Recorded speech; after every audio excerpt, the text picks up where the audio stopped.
Orientación al cristiano, ¿verdad? Y estamos estudiando 5 cartas. ¿Cuáles son esas cartas? Primera y segunda de Tesalonicenses, primera y segunda Timoteo y Tito. Son las 4 cartas que estamos, bueno, perdón, las 5 cartas que vamos a estar estudiando durante este trimestre. Y sabemos que es bastante material, pero también sabemos que Dios nos da la capacidad para poderlo estudiar y para poderlo desarrollar. Algo que es importante, como solemos decir, y quizás no lo hemos mencionado anteriormente, pero así como mandamos a nuestros hijos sin cuadernos a la escuela, es lo mismo que venir acá sin un lugar para tomar notas, ¿verdad? Entonces necesitamos tomar nota de lo que estamos estudiando para poderlo recordar, repasar en la casa, y cualquier pregunta que se dé, traerla para la próxima semana, para hacerla saber durante la semana, o hacerla saber la siguiente semana para lo que hemos de estudiar. Entonces, recordamos que el tema o el pasaje clave de nuestro estudio este trimestre es 2 Tesalonicenses 3, 4 y 5, que dice que tenemos confianza respecto a vosotros en el Señor, en que hacéis y haréis. Ese es el principal detalle que estamos viendo en este estudio nuevamente. Orientación al cristiano es qué debe hacer el cristiano, no solamente saberlo, sino ocuparse en ello. Lo que os hemos mandado, y el Señor encamine vuestros corazones al amor de Dios y a la paciencia de Cristo. Suelo hacer esa pregunta, pero siempre la haré. ¿Cuál es el corazón del cristiano? La mente. No es el que bombea sangre, es el que nos hace tomar acciones, ¿verdad? Entonces, como sabemos, estamos estudiando parte de un material para los hermanos de Gospel Advocate que nos dan que generan guías de estudio anuales, y en este caso estamos estudiando la guía de estudio que es Dios provee. Dentro de la guía de estudio Dios provee tenemos precisamente esta sección de orientación al cristiano. La semana pasada estudiamos santos con pensar misionero. ¿Recuerdan qué fue lo que hablamos? ¿Quiénes son los santos? La iglesia, pero no son los que se pegan o se pintan en la iglesia, o los que se pegan en una pared, ¿verdad? ¿Quiénes son los santos? Los miembros, las personas. Entonces, con pensar misionero, ¿qué involucra eso? Yo vengo, me reúno, cumplí, me fui para la casa. Ese no es el cristiano que Dios espera que seamos. Dios espera que así como yo tengo la bendición de saber la verdad, salga y lleve esa verdad a otras personas, o traiga a esas personas para que escuchen y aprendan también de la verdad. Entonces, eso fue lo que estudiamos la semana pasada, y hoy vamos a continuar en la primera carta a Tesalonicenses, y vamos a estar hablando acerca de anhelar amor, o qué es lo que ocurría en ese momento en lo que Pablo escribía, que anhelaba por amor. Entonces, cuando llegamos a esa sección, hay una tarea que quedó la semana pasada. ¿Se acuerdan cuál era? Cuando terminamos el estudio la semana pasada, quedó una tarea que hacer. Y era muy simple. La tarea era, esta semana, o sea, los 7 días que ya pasaron, hazle saber a un hermano cuánto le amas. Hablamos con alguien, le hicimos saber, hermano, usted sabe que le quiero mucho, le aprecio, en lo que pueda le ayudo. Si hicimos eso, estamos bien. Si no lo hicimos, entonces necesitamos repasar la clase de la semana pasada para recordar ese pensar misionero, ese detalle de poder saber, hay personas que nos necesitan, hay personas que necesitan saber que estamos y que le apoyamos y que seguimos en eso. Entonces, empezamos con un anhelo por amor. ¿Qué significa anhelar? ¿Perdón? Desear, ¿verdad? La hermana desea que la hermana María vuelva pronto, ¿verdad? Anhela que la hermana vuelva después de que se fue el miércoles. Han sido solo unos días, pero para la hermana ha sido una eternidad. ¿O me equivoco? La mujer que está embarazada está deseando que ya llegue ese día para no andar cargando con esa panza, ¿verdad? Entonces, un anhelo es un deseo vehemente, un deseo que tiene una fuerza muy grande. Tener ansia o deseo vehemente de conseguir algo. Entonces, ¿qué está haciendo Pablo en este sentido? ¿Qué nos hace saber Pablo en esta carta? En este momento está haciéndonos saber, él desea poder estar de vuelta con esos hermanos. El apóstol Pablo, en el texto que estudiamos esta lección, abre su corazón a los hermanos en Tesalónica. Recordamos de lo que vimos en la semana pasada. ¿Cuánto tiempo estuvo él allá con ellos?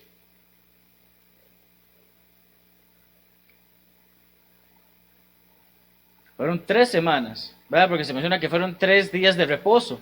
Ya por 3 días de reposo estuvieron ahí, son 3 sábados, serían 3 semanas que estuvo con ellos, y no se fue porque se le antojó irse. Él mismo lo menciona, yo tuve que irme porque había una dificultad. Entonces, ¿qué es lo que él esperaba? Poder trabajar con ellos, poder estudiar con ellos, poderles ayudar a seguir creciendo. Leamos Hechos 17, 8 al 10. Hechos 17, 8 al 10.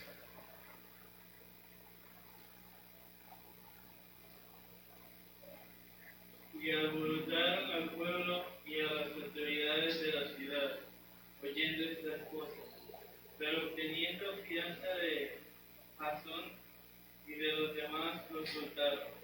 Inmediatamente los hermanos enviaron de noche a Pablo y a Silas hasta Berea. Y ellos, habiendo llegado, entraron en la sinagoga de los judíos, y estos eran... Hasta ahí, gracias, Jonathan. ¿Quiénes fueron los que hicieron ese desorden? ¿Quiénes fueron los que hicieron ese problema? No fueron Pablo y Silvano, o Pablo y Silas, como acabas de leer. Eran los judíos que no gustaban de lo que se estaba predicando, lo que se estaba enseñando. Esas personas hicieron, entonces, váyanse, no los queremos aquí. Y tuvieron que irse. No tuvieron un tiempo suficiente para sentarse y seguirles enseñando. Pensemos en esto por un momento. Fueron 3 semanas que Pablo estuvo ahí. Predicó. Muchas personas escucharon el mensaje y lo obedecieron. Otras, muchas también, lo escucharon y se molestaron. ¿Cuántas semanas tenemos nosotros como congregación? Poco a poco se va acercando un año, son como 40 semanas que ya llevamos.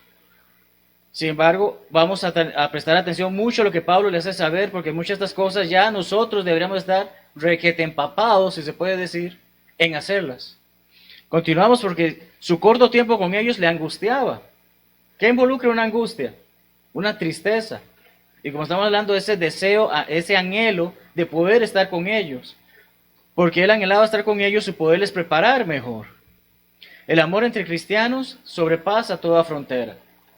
Aquí tenemos una pareja de Chiriquí. Larisa actualmente vive en Panamá, pero Javier sí está allá en Chiriquí y viene a visitarla. El amor sobrepasa toda frontera, pero entre cristianos todavía más. ¿Por qué? Somos el cuerpo de Cristo. Así que yo deseo poder ver a mis hermanos en Costa Rica, ver a mis hermanos en Colombia, ver a tantas personas y poder estar con ellos. Y sabemos que es hermoso que va a haber un día en que no habrán fronteras, porque todos estaremos en ese mismo lugar. En la lección anterior vimos cómo Él les recuerda su amor hacia ellos. ¿Por qué? Porque esta semana estudiaremos más sobre esa relación. Esta semana vamos a ver más sobre esos detalles. Y vamos a empezar entonces en el segundo capítulo. Y en teoría deberíamos estudiar versículos 17 al 20. Pero si prestaban atención a la clase de la semana pasada, terminamos en 1 Tesalonicenses 2:8. En 1 Tesalonicenses 2:8 termina diciendo, porque habéis llegado a sernos muy queridos. ¿Qué pasa entonces con los versículos 9 al 16? Vamos a irlos leyendo, cada uno lea uno de esos versículos para poderlos cubrir y no dejarlos por fuera. 1 Tesalonicenses 2, 9 al 16. Porque vos acordáis, hermanos, de nuestro trabajo y fatiga, como trabajando de noche y de día, para no ser gravosos a ninguno de vosotros, os predicamos el Evangelio de Dios. Pablo dedicó 3 semanas, noche y día, a estar con ellos, alentarlos, apoyarlos, enseñarles. Pero no fue suficiente, tal como él se está expresando. Predicaban el Evangelio de Dios, las buenas nuevas de Jesucristo. Versículo 10. Vosotros sois testigos y Dios también de cuán santa, justa e irreprensiblemente nos Comportamos. comportamos con vosotros los creyentes. Ujú. Pablo está haciendo saber, ustedes son, qué mejor testigo que ustedes mismos que vieron, ahí estuvimos trabajando, hicimos todo lo que debíamos de hacer, y especialmente Dios es testigo de que no les va a mentir, de que ellos estuvieron trabajando allí. Versículo 11. Así como también sabéis de qué modo, como el Padre nos exhortábamos y consolábamos a cada uno. Es interesante porque brevemente vamos al versículo 7. ¿Cómo se refiere Pablo de él para con ellos? En el versículo 7, ¿qué dice? Como una nodriza. Nodriza es otra palabra para madre. Y ahorita vamos a ver brevemente eso nuevamente, pero estamos viendo el amor y el deseo que Pablo tiene de ayudar a este grupo de cristianos. Es un amor como el de padre y una madre que ve cómo vela por esos muchachos, ¿verdad? Versículo 11 decía eso, como el padre a sus hijos exhorta y consuela a cada uno de ellos. Versículo 12, y os encargábamos que admitieseis como es digno de Dios, que os llamó a su reino y gloria. Recordemos, no era parte del plan de Pablo ir hacia esas tierras. El Espíritu le dijo, usted no va a subir hacia allá, usted va a venir hacia este lado. Pasó el área de Filipos y ahora llegó a esta área. Entonces, Pablo está haciendo saber algún propósito tenía Dios precisamente en que los desviaran de su camino para que fueran hacia esa área. Y por eso dice que Dios los llamó a su reino y gloria y que por ello tienen que andar como es digno de Dios. Versículo 13. Por lo cual también nosotros sin cesar damos gracias a Dios de que cuando recibisteis la palabra de Dios que oísteis de nosotros, la recibisteis no como palabra de hombres, sino según es en verdad, la palabra de Dios, la cual actúa en nosotros bien. Si venimos aquí para escuchar al que trae la clase o la predicación porque es tremendo expositor, hay un mal propósito. Si venimos aquí porque lo que queremos escuchar es la palabra de Dios, ese es el propósito. Estamos estudiando ahorita no es lo que Marlon quiera decirles, estamos estudiando lo que la Biblia dice, y lo mismo que Pablo está diciendo en ese momento. Ustedes han recibido la palabra no como de hombre. Sí, soy Pablo, soy hombre, soy humano, también me equivoco, les estoy predicando, pero ¿qué es lo que hace? Este mensaje no viene de mí, viene de Dios. Y es la parte que en ese momento Él está haciendo saber a ellos, recuerden toda esta parte, recuerden cuánto los amo, pero también recuerden hay que poner ciertas cosas en orden. Recordemos que Dios, efectivamente, Dios es amor, pero Dios también es justicia. Y un papá no quiere hacerle daño a su hijo, pues si tiene que castigarlo para que ponga atención, va a haber un momento en que le va a llamar la atención. Entonces, vemos todo este concepto que está desarrollando Pablo aquí, versículo 14. Porque vosotros, hermanos, al ser imitadores de la iglesia de Dios en Cristo Jesús, que está en Judea, pues habéis padecido de vuestra propia nación, las mismas cosas que ellas padecieron de los. Amén. Volvemos a ver el término imitadores. Varias veces hemos mencionado la palabra griega imitadores, da origen en cierta forma a la palabra en español de mímica o de mimo. ¿Qué hace un mimo? Representa, sin decir palabra alguna, lo que quiere hacer saber. Como imitadores de las iglesias de Dios en Cristo Jesús que están en Judea. ¿Qué es lo que está haciendo Él? Lo que se hace allá en las tierras, como le conocemos hoy, las tierras santas, lo que se hace allá, lo que los hermanos están haciendo allá, es lo mismo que ustedes deben de estar haciendo aquí. Lo que nosotros hoy, 2000 años después, estamos haciendo aquí, debe ser lo mismo que hacían esos hermanos en ese primer siglo. Si no lo hacemos de esa manera, no somos la iglesia del Señor. Somos la iglesia que algún hombre estableció. Pero Pablo está haciendo eso. Sean imitadores como esas iglesias. Hagan lo mismo que esas iglesias de allá hacían, porque son la iglesia original, son la iglesia establecida por el Señor. Y ese es el objetivo de todo lo que hacemos. Ellos incluso han padecido de su propia gente. Su propia gente lo ha hecho a un lado. Su propia gente lo ha maltratado. Y recordamos, son judíos. Los judíos, siendo su propia gente, le han hecho, ustedes están en lo que es incorrecto, ustedes hacen las cosas que no queremos, no nos gustan, váyanse. Los golpeaban, los maltrataban, los apedreaban. Las cosas que ellos padecieron de los judíos. Así que Pablo está haciendo saber, incluso cuando estoy en tierras lejanas, estamos sufriendo lo mismo que hubiésemos sufrido si hubiésemos estado en Jerusalén o en esas tierras. Versículo 15. Los cuales mataron al Señor Jesús y a sus propios profetas, y a nosotros nos expulsaron, y nos agradan a Dios, Y no agradan. Ajá. y no agradan a Dios y se oponen a todos los hombres. Entonces, ¿qué tenemos ahora? Pablo está haciendo saber, esos judíos allá mataron a Jesucristo. Los judíos que están aquí creen en lo mismo que pasó allá, que mataron a Jesucristo. Nos persiguen, nos maltratan, nos oprimen. Sin embargo, seguimos llevándolo porque la voluntad de Dios es hacer esto. Y como ellos no hacen la voluntad de Dios, no agradan a Dios. Finalmente, versículo 16. Impidiéndonos hablar a los gentiles para que estos se salven. Así colman ellos siempre las heridas de sus pecados, vino sobre ellos la ira hasta la muerte. Recordamos, judíos eran el pueblo de Dios, el pueblo seleccionado por Dios para traer al Mesías, el pueblo que iba a recibir al Mesías con agrado y le iban a hacer todo lo que era el plan de Dios. Pero no hicieron así. Y entonces la palabra llegó a los gentiles, a los que sí tenían la disposición de escuchar sobre este Mesías y hacer la voluntad del Mesías. Y tenemos entonces este detalle que, como dice, ellos se ponían, incluso, no solamente no nos hables a nosotros, sino que no le vas a hablar a nadie más. Porque esa es la diferenciación que se hace. El gentil o el griego era toda la humanidad. El judío era el pueblo de Dios. Si no es para nosotros, no es para con nadie, porque ellos ni siquiera lo querían para con ellos. Y todo esto es lo que se da, y todo esto es lo que se causa. Entonces, su vida ciertamente, Dios decidió de que, bueno, ustedes son mi gente, pues ya no lo son más. Si hacen la voluntad de mi hijo, van a ser mi gente. Si no la hacen, simplemente ya ustedes cumplieron su propósito, hay que seguir adelante. Y entonces eso nos lleva ya a los versículos 17 al 20 que hemos de estudiar en este momento. Las relaciones familiares pueden ser las conexiones personales más preciosas que tenemos. Tristemente, algunos, cuando tomamos la decisión de seguir a Cristo, tal vez mi relación personal con mis seres queridos no es la misma, porque se oponen a lo que yo he hecho, a lo que he decidido.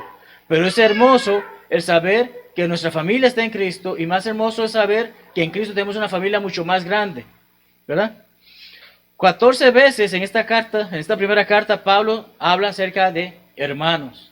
Y la parte que debemos recordar, muchas de estas cartas, o mejor dicho, todas estas cartas no fueron escritas para que alguien anda por ahí por la calle. Estas cartas fueron escritas para el que ha hecho la voluntad de Dios, y entonces ingresa a esa familia de Dios. O mejor dicho, como Hechos 2:47 dice, son añadidos por Jesús, el Señor, a su iglesia, a su cuerpo, que es esta familia. Entonces, 14 veces se refiere en esta carta por hermanos, 7 veces en la carta que sigue. En los versículos 7 y 11 mencionamos eso. Él hace ese concepto y hace ver, no solamente somos hermanos, Pablo, espiritualmente para ellos, es un padre y una madre que protege y cuida de su hijo para que no se descarrile, para que no se pierda. Está buscando a dar todo lo que puede de él para ayudarles. Tanto en él estar con ellos, que dice que procura con mucho deseo ver sus rostros nuevamente. ¿Alguien que lea el versículo 17? Pero nosotros, hermanos, separados de vosotros por un poco de tiempo, de vista pero no de corazón, tanto más procuramos con mucho deseo ver vuestro rostro. Salimos de aquí ahora tipo 11:30, casi 12. Dios le bendiga, hermano, nos vemos en una semana. O deseamos de que, hermano, no nos vayamos, quedémonos aquí. Pablo, eso es lo que está haciendo saber. Yo tuve que irme, no fue que quise.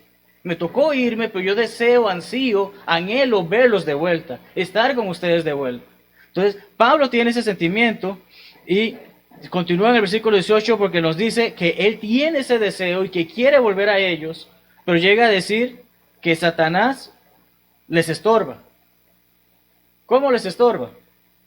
Es la pregunta que estamos haciendo en el versículo 18. ¿Cómo Satanás estorba el camino de un cristiano? Yo quiero hacer la voluntad de Dios, quiero ser un buen hijo de Dios, quiero servir en la iglesia. Ay, pero es que está el partido de mi equipo favorito y choca con la hora del servicio de oración. Ay, yo quiero reunirme y poder servir y ayudar que se hace en la cena, pero ese domingo mi hijo tiene un partido de campeonato a esa hora. Parecerá mentira, pero es así como trabaja Satanás, como nos estorba. Él encuentra la forma de ponernos un tropiezo y nosotros de bien mandados nos chocamos contra él. Es lo que Pablo está haciendo hacer a estas personas. Yo quiero ir allá una y otra vez, pero Satanás siempre encuentra la forma de detenernos.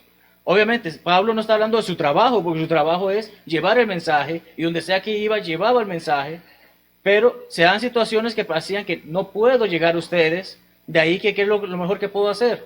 Mandarles esta carta. ¿Qué tenemos bonito en la congregación? Una comunicación constante, aunque sea por WhatsApp. Tal vez no tan constante como deseáramos, pero ahí estamos en constante contacto. Pues imaginan simplemente que nos veamos, hablemos cada uno como somos, cada domingo, y por el par de horas que estamos aquí. No es el plan de Dios. El plan de Dios es que tengamos esa unidad, esa confraternidad. ¿Qué significan los hermanos para Pablo? Versículo 19. Porque cuál es nuestra esperanza o gozo o corona de que me glorié, no lo sois vosotros delante de nuestro Señor Jesucristo y de su venida. ¿Qué significan los hermanos para Pablo? Lo acabamos de leer, esperanza. Hermanos, yo puedo tener el deseo de ir al cielo y que, bueno, que ustedes se queden. Esa es la voluntad de un cristiano.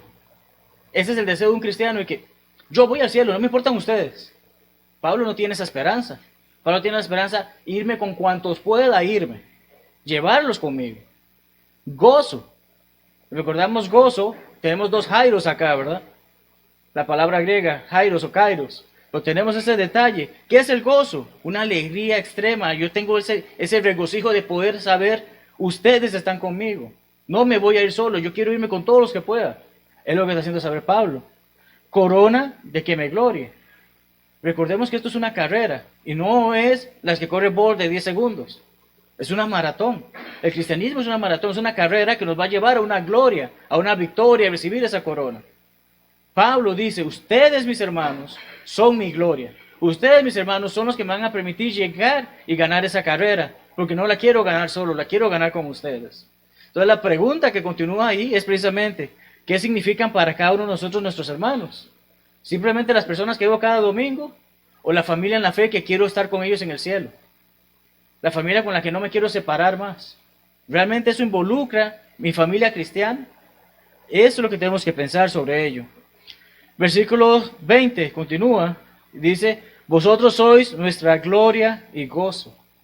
Pablo está sabiendo saber a estos hermanos en Tesalónica, ustedes son importantísimos para mí. Ustedes forman parte importantísima no solo de mi ministerio, no solamente de mi testimonio, significan una parte grande de mi vida que no puedo vivir sin ustedes. Necesito saber de ustedes, necesito mantenerme en contacto con ustedes. Y que ha dicho, delante de nuestro Señor Jesucristo en su venida. ¿No sería hermoso que llegue ese día, que fuera ahorita mismo que el Señor está descendiendo y todos nosotros juntos lo estemos viendo? Pablo eso es lo que desea. No sabemos cuándo vendrá, porque dice que vendrá como ladrón en la noche. Pues qué bonito sería que, por ejemplo, ahorita estamos todos reunidos como la familia que somos y le vemos a Él venir. Ciertamente va a ser igual de bonito verlo venir, no importa donde estemos cada uno. Pero lo que Pablo está haciendo saber es, son mi gloria, mi gozo. Qué hermoso saber que con todos ustedes vamos a ver al Señor cuando Él venga. Ese es el deseo, esa es la gloria, ese es el gozo que Pablo expresa, no solamente por él, sino también por Silvano y por Timoteo. Pero tanto desea Pablo que estos hermanos reciban todo lo que necesitan para seguir adelante, que nos lleva a la siguiente sección, que saltamos al capítulo 3, los primeros 5 versículos. ¿Por qué? Pablo está decidiendo enviarles a alguien para que les dé fortaleza, para que los exhorte, para que los anime, para que los aliente, para que les siga enseñando. ¿Y quién es ese alguien? Primero que nada, ¿por qué hace esto? El versículo 1. Por lo cual, no pudiendo soportarlo más, acordamos quedarnos solos en Atenas. Si ahorita yo necesito a alguien que me limpie el monte de la casa, ¿a quién me recomiendan ustedes? Ya me acompañan no sé qué, no sé cuánto, ellos hacen ese trabajo. ¿O ustedes conocen a alguien que realmente le gustaría? Yo sé que esa persona no le va a quedar mal, yo sé que esa persona va a hacer un buen trabajo. Por eso nos piden recomendaciones. No es cualquier desconocido, ¿verdad? Si yo necesito alguna tutoría en matemáticas, sé que puedo contar con mi hermano Javier porque tiene estudios de eso. Entonces, ¿qué voy a hacer? Bueno, alguien necesita aprender sobre matemáticas, póngase en contacto con el hermano Javier. Está el hermano Rafael Vázquez de Arraiján, trabaja en electrónica. Es alguien que yo voy a contactar para eso. ¿Verdad? ¿Alguien necesita un trabajo de eso? Bueno, déjeme recomendarle al hermano. ¿A quién recomiendas para un trabajo? A una persona de confianza, una persona que tú sabes va a dar la talla. Y eso es lo que Pablo está preparando. Eso es lo que Pablo está haciendo saber porque dice, ya no soporta más. Le causa mucho dolor ver los hermanos están allá y necesitan a alguien que les ayude a seguir creciendo y fortaleciéndose. Si un hermano necesita palabras de aliento, ¿a quién enviamos? Yo voy a enviar a la hermana Amelia. Yo sé que esa hermana le va a dar un ánimo constante a Ocaris. Tengo esa confianza de poder decir eso. Es la parte que realmente Pablo está haciendo saber y que nosotros como hermanos debemos de fortalecernos en eso. Ya. Por ejemplo, y creo que la situación es, creo que la hermana Ana y Ocaris tienen una enfermedad similar, ¿verdad? Que es la artritis o algo así. Qué bonito que se dio la oportunidad de que las dos se conocen en la congregación y una puede pasarle sus experiencias a la otra para que se vaya preparando sobre eso. Es bonito saber que hay hermanos que, por ejemplo, han tenido diabetes, no que sea bonito la enfermedad, pero es bonito que hay hermanos que han tenido eso y le dan consejos a uno de cómo uno puede tratarse y cómo uno puede seguir adelante. Eso es bonito. Ya, yo sé que con esta persona puedo contar para eso. Necesito algo que tiene que ver con la policía, ahí está el hermano, ¿verdad? Tener esa oportunidad de poder saber, yo cuento con mis hermanos y mis hermanos cuentan conmigo. Pablo tiene ese mismo sentir por el quien hace llamar hijo en la fe. ¿Quién es ese? Díganlo. Timoteo. Pablo anhela que los hermanos de Tesalónica puedan contar con alguien que les ayude en su crecimiento. ¿Quiénes acordaron lo dicho en Atenas? Él dice, nosotros acordamos quedarnos solos en Atenas. ¿Qué ocurre en este momento? Recordamos de lo que leímos anteriormente en el primer capítulo. Estaba Pablo, Silvano, que también es conocido como Silas, y Timoteo en Corinto, cuando él está escribiendo esto, cuando está preparándose de esto. Y en lo que deciden hablar, mencionan el versículo 2, enviamos a Timoteo nuestro hermano. ¿Qué se dice? Ellos tres decidieron, nos quedamos dos aquí trabajando, Timoteo, tú ve a ayudarles allá. Es bonito cuando esta congregación llega a crecer al punto de que, bueno, es que necesitamos abrir una obra, o hay un pueblito por allá que necesita alguien que vaya, que la congregación pueda decir, hermano, usted tiene toda la confianza de ir y empezar esa obra. Pablo está haciendo saber eso. ¿Quiénes lo acordaron? ¿Quiénes se quedaron en Atenas? Pablo y Silvano.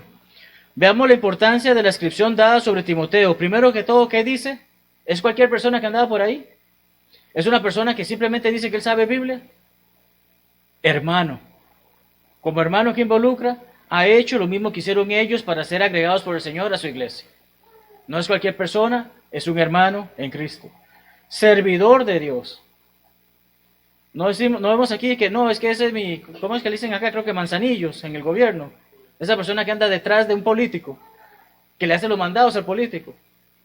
No es ese tipo de persona Timoteo. Timoteo no es el que le hace los mandados a Pablo. Pablo mismo dice, es un servidor, pero no mío, servidor de Dios. Colaborador en el Evangelio. ¿Qué indica esto? Él conoce las Escrituras. Él conoce el plan de Dios para la salvación del hombre. Él conoce lo que tiene que hablar con esas personas. Entonces, un hermano que sirve a Dios y que sabe la palabra. Este es el hombre que están decidiendo, vamos a enviarlos para que les ayude. Confirmador, dice la Reina Valera. La Biblia de las Américas dice fortalecedor. ¿Qué involucra esto? ¿Te sientes débil? No te preocupes, yo te voy a ayudar a que te levantes, yo te voy a dar todo lo que necesitas para que recuperes esa fuerza. Es ese tipo de persona, Timoteo. Exhortador, Biblia de las Américas, alentador. ¿Qué involucra a una persona que exhorta? ¿Por qué se hizo famoso Bernabé? Una persona que le daba palabras de ánimo a los hermanos y le hacía sentir, vamos adelante, no te preocupes, seguimos, ahí vamos. Eso es lo que ocurre. Esas son las descripciones que ese versículo 2 nos está dando acerca de Timoteo. Versículo 3.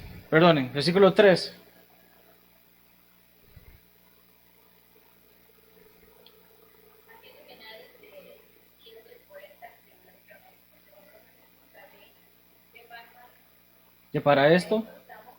¿Ok? En primer lugar, esa es la misión que Pablo y Silvano le están dando a Timoteo para que llegue allá y trabaje de esa manera con los hermanos. Que nadie se inquiete. ¿Qué involucra la palabra inquietar? ¿Qué sabemos de ella? Estar ansioso. Del griego saíno. Y creo que hay un animal en Panamá que llaman saíno, que es como un puerquito, y es bastante hediondo, ¿verdad? Y a veces creo que usan una frase en Panamá que huele a saíno. Y si esa persona huele a saíno, la gente está inquieta alrededor porque no quiere olerlo, ¿verdad? Entonces, es algo que perturba, algo que molesta. Entonces, que nadie se moleste, que nadie se perturbe por las tribulaciones. Pablo está haciendo saber, Timoteo vaya, pero no va a decirles de que, ay, todo es bonito, todo es color de rosas. Va a haber dificultades. Todo la estamos pasando. La pasan ustedes en Tesalónica, la pasan los hermanos en Corinto, la pasan los hermanos en Jerusalén. No piensen que no va a pasar esto. Pablo está haciendo aclaración.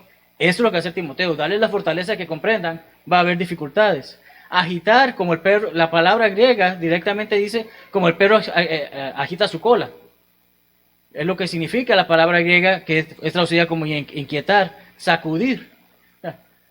¿Qué es lo que pasa si algo me está sacudiendo? No me deja concentrarme en lo que estoy haciendo. Entonces, ese es el enfoque que está haciendo Pablo. Quitar el sosiego, turbar la quietud, es la descripción en español de inquietar.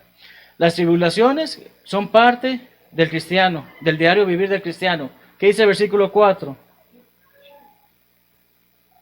Porque también estando con vosotros os predicamos que íbamos a pasar tribulaciones como acontecido y sabéis. Como ha acontecido y sabéis. Ajá. Estando con vosotros. Recordemos, 3 semanas estuvo ahí, día y noche, les hablaba, les exhortaba, les predicaba, pero ¿qué les dijo? Esto no va a ser fácil. ¿Cuál es el problema que a veces tenemos cuando evangelizamos? Señor, no se preocupe, todo va a ser color de rosa, usted simplemente métase al agua. No es así. Hay que hacerles saber lo bonito y lo feo del asunto de ser cristiano. Hay que hacerles saber a las personas con las que estudiamos que cuando tome esa decisión va a haber un costo muy grande que seguir. Y Pablo no se andaba con cuento, Pablo se los hace saber y nos está confirmando aquí que cuando estuvo allá, él les hizo saber, van a haber dificultades, pero no hay mejor recompensa que la que el Señor da. Nuestro Señor también nos había afirmado anteriormente, Mateo 5, 10, 12, Juan 15, 18 al 21 y 16, 33. Esos textos nos hacen saber que efectivamente Jesucristo había dicho, quienes me siguen, no les va a ir tan fácil como piensan. Soy el Hijo de Dios, sí, pero va a haber dificultades en esta tierra para poder ser merecedores de la recompensa que Él tiene. La misión de Timoteo involucra también informar de vuelta. Para los que tenemos la bendición de trabajar como misioneros y que tenemos la bendición de recibir algún sustento externo, los hermanos que necesitan saber que estamos haciendo el trabajo, ¿verdad? Así como cuando yo voy a una oficina y trabajo 8 horas ahí, yo tengo que dar cuenta de qué estoy haciendo en eso. No sé cómo es el trabajo del hermano Luis, no sé si trabaja en la calle, porque tiene que dar reporte de que, bueno, había una situación ahí, yo estaba ahí, yo estuve ayudando, cosas así por el estilo. Igual el hermano Jairo, en el trabajo que está, no puede decir de que no, me metí todo el día en el restaurante. Él tenía que estar en un lugar haciendo su trabajo. Cada uno de nosotros tiene que estar haciendo su trabajo porque tenemos que dar cuentas. Al final de cuentas, y perdonen la redundancia, cuando llegue ese gran día tenemos que darle cuentas al Señor. Entonces, Timoteo, parte de su misión, versículo 5, dice, por lo cual también yo, no pudiendo soportar más, envié para informarme de vuestra fe, no sea que os hubiese tentado el tentador y que nuestro trabajo resultase en vano. La preocupación de Pablo está en que esas personas que los quieren sacudir tanto, los alejen de la verdad. Y para prevenir eso, ¿qué hace? Envió a Timoteo para que entonces cuando Timoteo venga de vuelta me diga, todo está bien. La obra sigue, los hermanos siguen, hay fe, hay fidelidad, hay detalles que hay que trabajar, pero es bueno que esté eso. Si a los hermanos en Estados Unidos le decimos ahorita, todo está bien aquí, ¿qué van a decir? Que ya hizo el trabajo, váyase para otro lado. No se sabe, ¿verdad? Pues ese es el detalle. Hay que dar reportes, hay que decir lo bueno, lo bonito y lo feo. Entonces hay que trabajar de esa manera. Pablo necesita saber del progreso espiritual de los hermanos y el enemigo está atrás de ellos ahora. ¿Qué hemos dicho muchas veces? Mientras estamos en el mundo, Satanás está feliz, nos tiene donde quiere. Pero cuando hacemos la voluntad de Dios, ahí no va a estar feliz y a hacer todo lo posible por arrastrarnos de vuelta con Él. Es ahí donde van a venir las tentaciones. Mientras estamos en el mundo, las tentaciones las vemos como el diario vivir, no ha ocurrido nada, seguimos en ese camino. Pero cuando salimos del mundo, cuando nos convertimos en esos santos que hemos estado hablando, ahora sí vemos de que es que eso me gustaba, pero no debo de hacerlo. Pablo está preocupado porque ellos puedan mantenerse en ese buen camino. El incrédulo ve una amenaza a su estilo de vida al ver a un cristiano. Mucha gente quiere decir, ay, vas a perder tu día en la iglesia cuando podemos ir hoy a la playa. Ay, tú que te crees ahora el más santurrón, pero antes no te acuerdas todas las cervezas que te tomabas. No les gusta ver que ellos están haciendo mal. Pero, ¿qué hacen? En vez de echarse la culpa a sí mismo de que sé que estoy haciendo mal y que tú es el que quieres hacerme ver mal. Pablo está buscando la manera que el tentador no llegue a tentarlos más de lo que ellos podían en ese momento. Y por eso envía este hermano para que los apoye. Lo bueno es que la misma carta nos hace saber que parece que Timoteo, en lo que fue y vino, en lo que él escribió esto, él fue y vino, por así decirlo, porque la carta continúa en versículo 6. ¿Alguien quiere leer versículo 6, por favor?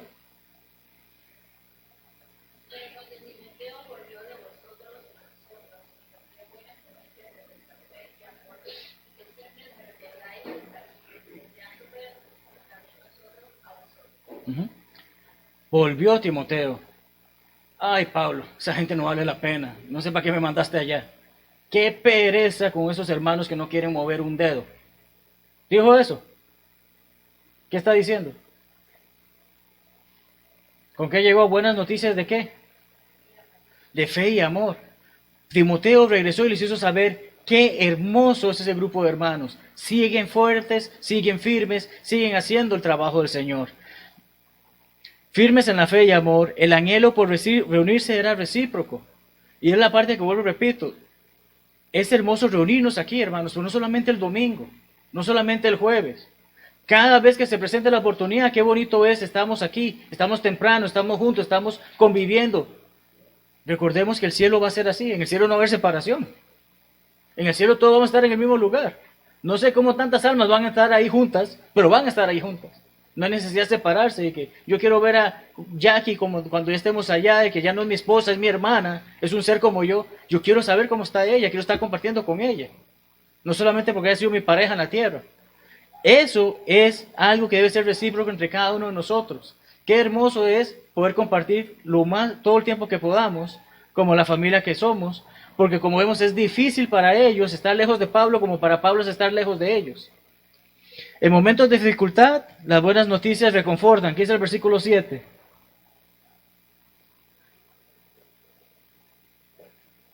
Por ello, hermanos, en medio de toda nuestra necesidad y aflicción, fuimos consolados de vosotros por medio de nuestra fe. No por ser importante en la iglesia, se tienen menos tribulaciones. Y sabemos que todos tenemos el mismo nivel de importancia. ¿Pero qué suelen hacer algunas personas? El predicador, el evangelista tiene un rango más alto que yo. Es más importante en la iglesia que yo porque él lleva el mensaje y yo no. A veces se tiene esa idea. Pero cuidado que los que estamos sirviendo a veces tenemos más dificultades que los que están recibiendo el servicio. Pero no se sabe. Pablo, ¿qué le está haciendo saber? Estamos en Corinto, estamos trabajando, pero hay dificultades también. Pero saber que ustedes están haciendo las cosas bien nos alegra. A nosotros nos alegra saber que cada vez que estamos reunimos, un hermano nos dice, hermano, me está yendo bien, hermano, mire que tengo un estudio, hermano, mi familia sigue más unida, estamos teniendo devocionales. Eso agrada. ¿Ya? No estamos solamente para escuchar las quejas, también queremos escuchar las cosas buenas. Tristemente muchos hoy en día piensan lo contrario. ¿Qué es lo que piensan? De que, bueno, ese hombre tiene plata, porque ese predicador tiene plata. Tristemente las denominaciones enseñan eso. Pero los que formamos parte de la iglesia del Señor sabemos que no necesariamente el predicador es el que más plata tiene en la congregación. Todos estamos en el mismo barco sirviendo al mismo Señor. Las preocupaciones no nos dejan vivir. Alguien que lea brevemente el versículo 8.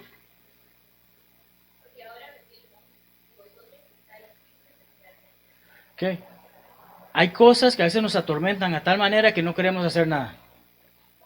A Pablo le estaba atormentando no saber de este grupo de hermanos porque los tuvo que dejar muy rápido. Pero aquí dice, ahora vivimos. ¿Por qué? Si vosotros estáis firmes en el Señor. Ya. Ahora ya estoy más tranquilo, ahora puedo seguir adelante, ahora logro comprender. Ustedes están bien, gracias a Dios yo puedo seguir y no tengo que preocuparme tanto. La preocupación siempre debe estar, pero no es algo que lo va a estar atormentando como lo venía haciendo. Ahorita tiene pruebas de que gracias a Dios esos hermanos andan bien. ¿De qué cosas debemos preocuparnos? Filipenses 4, 6 al 7 y Lucas 12, 29 al 31 nos dice prácticamente, ¿de qué debemos de preocuparnos? De nada. El día de mañana trae sus propios problemas. Debemos de regocijarnos con lo que tenemos, lo tengamos o no tengamos, debemos seguir adelante. Debemos de comprender de que, sí, es cierto que tengo que cuidar por mi familia, todo ese tipo de cosas, pero Dios siempre provee, Dios siempre ayuda. Y necesito ir apretando la velocidad un poquito. Ay, hermano, no sé cómo agradecerle por lo que ha hecho. ¿Qué dice el versículo 3.9? Versículo 3.9. Por lo cual, ¿qué acción de gracia podremos dar a Dios por vosotros, por todo el gozo con que nos gozamos a causa de vosotros delante de nosotros? Por eso es que dice esa frase, ay, hermano, ¿cómo puedo agradecerle? No tengo palabras para mostrarle mi gratitud, hermano. ¿Cuáles son las palabras que se tienen que decir? Gracias. Es suficiente. Es lo que se necesita. Gracias. Pablo está diciendo, no sé cómo darle gracias a Dios por ustedes. Dios está respondiendo casi que en el siguiente versículo simplemente, dé gracias. Ore. Hagámosle saber a Dios que estamos agradecidos por la familia que somos. Pablo está tan regocijado que dice no saber cómo agradecerle a Dios, pero él sí lo sabe. 1 Corintios 15, 57, 2 Corintios 9, 15, Efesios 3, 20 al 21. Él dice esas expresiones como de que gracias a Dios por su don inefable, un don que no tiene forma de ser descrito. Dios nos da tantas cosas que no podemos describir, simplemente démosle gracias por ellas. Es lo que Pablo nos está haciendo saber. ¿Qué motivo es dado por Pablo para orar de día y de noche? Versículo 10 dice, con gran insistencia para que veamos vuestro rostro y completemos lo que falta a nuestra fe. ¿Qué dice Pablo? Simple y sencillamente, doy gracias a Dios y continúo orando por cada uno de ustedes, por cada uno de los miembros de la familia de la fe, por cada uno que ha hecho la voluntad de Dios. Por eso doy gracias y oro constantemente. ¿Pero qué solemos hacer? Solo oramos cuando necesitamos algo. Dios nos dice que tenemos que hacerle saber nuestras peticiones, pero también dice que tenemos que hacerle saber nuestro agradecimiento. Y es ahí donde entra esta parte tan importante.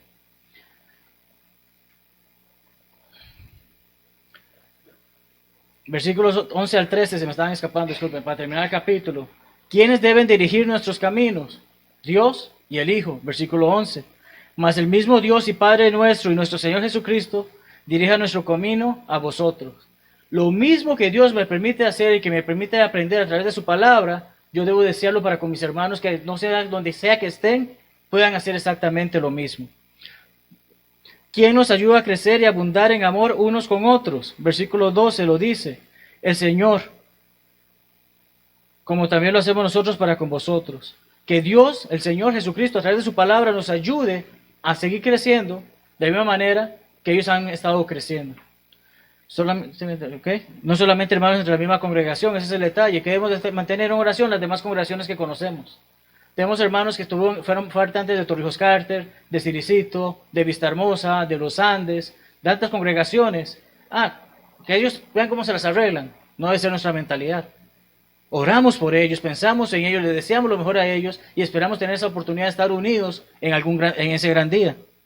¿Cómo deben estar preparados nuestros corazones en preparación para la segunda venida del Señor? Firmes, constantes, irreprensibles, libres de culpa. Que cuando el Señor venga yo pueda presentarme frente a Él y decirle, aquí está todo bien, Señor, he hecho todo lo que tú me pediste. Pero aún así incluso tengo que ser humilde, no llegar prepotente de que, Señor, yo hice todo lo que hiciste, y que, Señor, yo hice lo que pude hacer, he hecho todo lo que he seguido tu palabra, tú tomas la decisión si quieres que esté en ese lugar contigo. Entonces, para concluir, hermanos, tras haber estudiado los tres primeros capítulos de 1 Tesalonicenses, el amor que Pablo expresa hacia los hermanos es el mismo amor que debemos expresar hacia nuestros hermanos. Qué bonito Pablo se expresa de ellos. Qué bonito que un hermano venga y se exprese así de mí. Qué bonito que yo me pueda expresar así de ustedes. Es algo bonito. Pablo nos hace saber, Dios nos hace saber a través de las palabras, y es la parte que queremos trabajar nosotros. Pablo se exhorta a vivir para y por Cristo. Nuestros hermanos deben ser nuestra gloria y gozo. ¿Cómo me regocijo en saber que un hermano está aprendiendo a predicar, que está tomando ese deseo de aprender y ver cómo también trae un mensaje? ¿Cómo me gozo en ver que una hermanita está tratando de aprender cómo enseñarle a los niños? ¿Cómo me gozo en que un hermano, aunque tal vez no tenga el talento para cantar, toma la decisión de que yo también quiero aprender a dirigir cantos? Es bonito todo eso. Nuestros hermanos son nuestra gloria y gozo. Los hermanos en Tesalónica amaban y deseaban compartir más tiempo con sus misioneros. Y esta es la parte que lo hace un poquito difícil, porque aquí también aplica lo de la humildad. Quienes nos dedicamos a llevar la palabra, damos nuestra vida para servir a los demás. Y no estoy tratando de darme bombos y platillos porque no es mi forma de ser. Pero a veces los hermanos se les olvida que uno deja tal vez una carrera. Hay hermanos que incluso han tenido problemas que sus familias los han abandonado con el único propósito de seguir llevando la palabra de Dios y fortaleciendo a los hermanos. Necesitamos ser agradecidos por eso, hermanos. Hombres antes que nosotros lo hicieron por nosotros. Y hombres después de nosotros lo van a hacer por nosotros del futuro, si se puede decir. Pues tenemos que estar agradecidos por esas personas que dejan sus vidas, dejan sus carreras, dejan sus profesiones, todo lo que hacen para poder dedicarse a servir no solamente a Dios, sino también a sus hermanos y a los demás. Esta semana, hermano, les dejo tarea ya para finalizar el estudio esta mañana. Darle palabras de aliento a su ministro misionero. No sé quién será, pero háganle saber que vale la pena. Si lo quieren hacer con algún ministro misionero de otra congregación, bienvenidos sean. Si quieren hacerlo conmigo, bueno, también son bienvenidos, ¿verdad? Pero pensemos en esto. Qué hermosa relación Pablo tenía con esas personas que estando lejos, ellos deseaban estar con él, y él estando lejos deseaba estar con ellos. ¿Hay alguna pregunta a lo que hemos visto en esta mañana? ¿Algún comentario? Muy bien, hermanos, entonces tenemos cerca de 10 minutos de receso y nos reuniremos para el servicio de oración. Dios los bendiga ricamente. Este es el día que el Señor nos dio, seré feliz y le adoraré.